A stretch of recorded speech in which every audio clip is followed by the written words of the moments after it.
निकालने के लिए और तुलसी जैसे छोटे पौधे के सामने दीपक जलाकर उसकी पूजा करना, यानी प्रकृति की पूजा करना, किस संस्कृति में हो। हमें क्या करने की आवश्यकता है कि उस संस्कृति में, जिस संस्कृति में नदियों को पूजा जाता हो, वहां माना जाता हो, उनकी नदियों में आज गंदा पानी क्यों उठ रहा है। आप सोचिए, आप गंगा, जिस गंगा की बात करते हैं, जैसे यमुना में कभी कृष्ण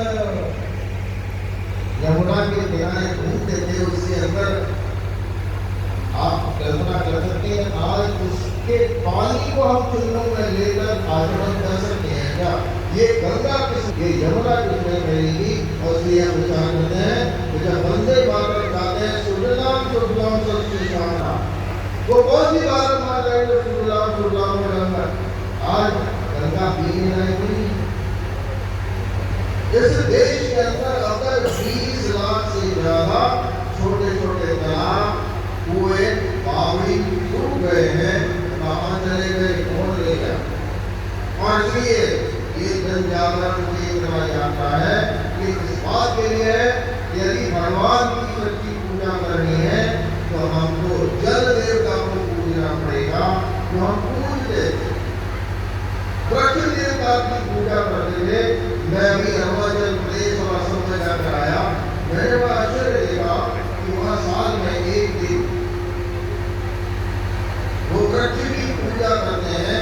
रामदेव देवालयों में अच्छा होकर उस वृक्ष को बांधते हैं, वृक्ष को साड़ी पहनाते हैं और साल भर उसकी रक्षा करने का संकल्प लेते हैं। इसका करने का मतलब है एक वृक्ष एक इंसान को उसके जीवन में 24 करोड़ रुपए से ज्यादा की ऑक्सीजन देता है, जिसकी जीवन को और इसलिए केवल वृक्ष को केवल वृक्ष बनवानी, वृक्ष को केवल लकड़ी देने वाला एक नहीं है, वो हमको हर श्वास देता और केवल श्वास ही नहीं देता है, हमारी कार्बन डाइऑक्साइड देता।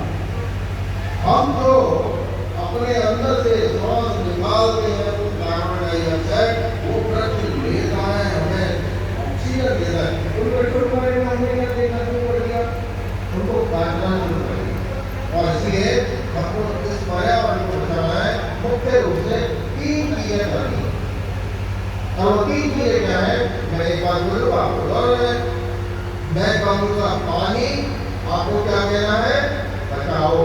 ठीक है ना, पानी बचाओ, बोलो बचाना है, क्योंकि आज एक एक बूंद के लिए पानी मिलेगी। पानी बचाओ।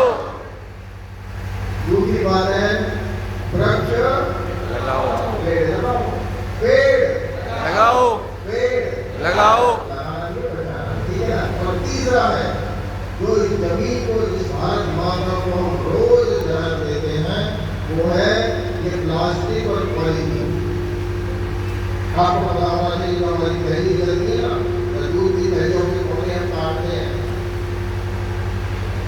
तो वो जो कोने हैं एक दिन में अपन जिस भारत माता की जो दुनिया बोल रहे हैं, एक दिन में 1 लाख टन वो प्लास्टिक की छोटी छोटी थैली हमारे घर के अंदर आती है, बाहर आती है, उसे 1 लाख टन इस भारत माता को देना देते हैं। आप सोचिए रोज रोज थैली पहले तो हम उपयोग आ रहे हैं, अब आ जाती तो क्या नहीं, हर चीज प्लास्टिक की थैली में आती है। तो हमको क्या करना चाहिए, उसको एक होटल में बंद कर देना चाहिए, जमीन पर नहीं गिरने देना चाहिए। और अगर वो जमीन पर गिरती है तो हम जीव बचाने की बहुत सारी बातें करते हैं। हमारे घर के बाहर से निकलने वाली वो थैली रोज के कितने हजार जानवर को, गायों को, आपने देखा होगा, मैं अखबार में पढ़ ही रहा था कि एक गाय के पेट से जब ऑपरेशन करके देखा गया तो कहीं 50 किलो से लेकर 70 किलो प्लास्टिक की थैलियां उसके पेट के अंदर थी। किसने मारा उसको? क्या हमको ध्यान में नहीं करना कि हमारी जो थैली हम घर के बाहर डाल रहे हैं वो किसी जानवर की हत्या करने वाली है, तो उसको क्या हम होटल में बंद कर सकते हैं क्या? ने वो रेलवे मंत्री कर दिया, तो एक बहुत बड़ा